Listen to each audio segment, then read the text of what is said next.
पूरी दुनिया इस वक्त ये चाहती है कि आरसीबी फाइनल न जीते। निकल यहाँ से, मैं निकल। कह रहा हूँ ये बात। मेरा नाम रौनक है, मैं तो ये शो करता हूँ जिसका नाम रणतंत्र है। और क्या आपको पता है बेंगलुरु वाले आखिरी बार फाइनल में कब पहुंचे थे? ज्यादा दिमाग पर जोर मत डालो, मैं बताता हूँ। 2016 में आखिरी बार फाइनल में पहुंचे थे। उनके फैंस 18 साल से ट्रॉफी का इंतजार कर रहे हैं और इस बात में कोई डाउट नहीं कि आरसीबी का फैन बेस सबसे ज्यादा स्ट्रॉन्ग है। इंस्टा पर उनके सबसे ज्यादा फॉलोअर्स हैं। किंग कोहली जहां पर भी जाते हैं स्टेडियम लाल जर्सी से भर जाता है।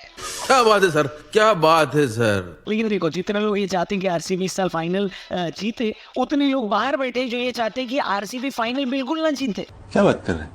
क्रिकेट फैंस का एक बहुत बड़ा तबका अब ये कहने लगा है कि कोई भी टीम जीत जाए आरसीबी ना जीते। और इसका खुलासा किया है ऑस्ट्रेलिया के ऑलराउंडर बिन कटिंग ने।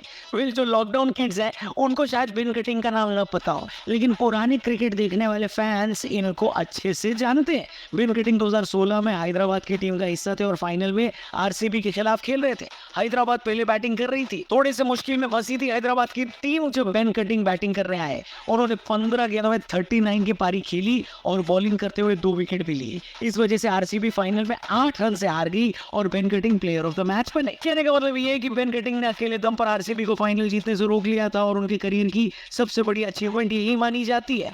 अब कल भले ही आरसीबी हार गई हो, लेकिन अभी भी टूर्नामेंट जीतने की उम्मीद तो बनी हुई है। और ऐसे में बेन कटिंग एक इंटरव्यू में ये बोलते हैं कि मुझे डेली लगभग 150 मैसेज आ रहे हैं जिसमें लोग ये कह रहे हैं कि रिप्लेसमेंट बनकर आ जाओ और आरसीबी के खिलाफ एक मैच खेल लो। बेसिकली लोग बेन कटिंग को ये बोल रहे हैं कि वापस आकर आरसीबी को ट्रॉफी जीतने से रोक दो भैया। कौन है ये लोग, कहां से आते हैं? अब आप बताओ वो कौन है वो लोग जो आरसीबी की हार के बदले किसी को भी सपोर्ट करने को तैयार हैं? भाई हम भी तो पढ़े कमेंट बॉक्स में, कौन है वो लोग कमेंट करके जरूर बताना। लेकिन देखो एक बात तो क्लियर है, आरसीबी के हारने के बाद पंजाब वाले बड़े खुश हैं क्योंकि उनके टॉप 2 में क्वालिफाई होने के बहुत ज्यादा चांसेस है।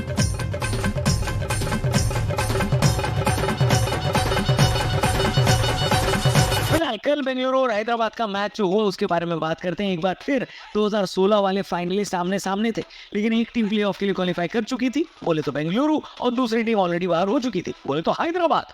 बेंगलुरु वालों ने टॉस जीतकर अपनी फेवरेट चीज यानी पहले फील्डिंग चुन ली, लेकिन हैदराबाद वालों के ऊपर कोई प्रेशर तो था नहीं, इसीलिए उन्होंने सारा प्रेशर आरसीबी के ऊपर डालना शुरू किया। भयंकर तेज शुरुआत करी। हैदराबाद के टॉप 4 वैसे भी इस सीजन के सबसे विस्फोटक टॉप ऑर्डर है, चारों को अच्छी शुरुआत मिली। लेकिन इसमें भी ईशान किशन ने इस साल की शुरुआत सेंचुरी मारकर करी थी, लेकिन फिर 10 मैचों में उनकी फॉर्म ने छुट्टी ले ली और जब उनकी फॉर्म वापस लौटी तो ईशान किशन ने तबाही मचा दी।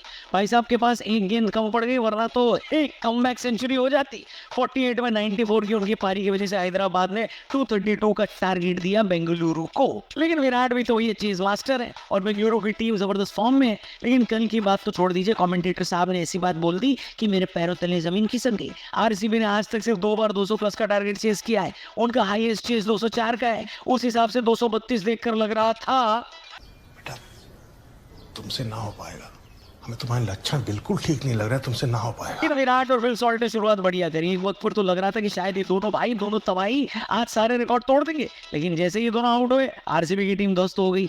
एक वक्त पर जो टीम 232 का टारगेट चेस करती हुई नजर आ रही थी वो 42 रन से हार गई। आखिर के 7 विकेट आरसीबी ने मात्र 30 गेंदों में गंवाए और थाली में रखकर हैदराबाद वालों को जीत दे दी। प्रॉब्लम यह नहीं कि खाली जीत दे दी, बल्कि टॉप 2 में पहुंचने वाला जो कैलकुलेशन है वो भी गड़बड़ा गया है।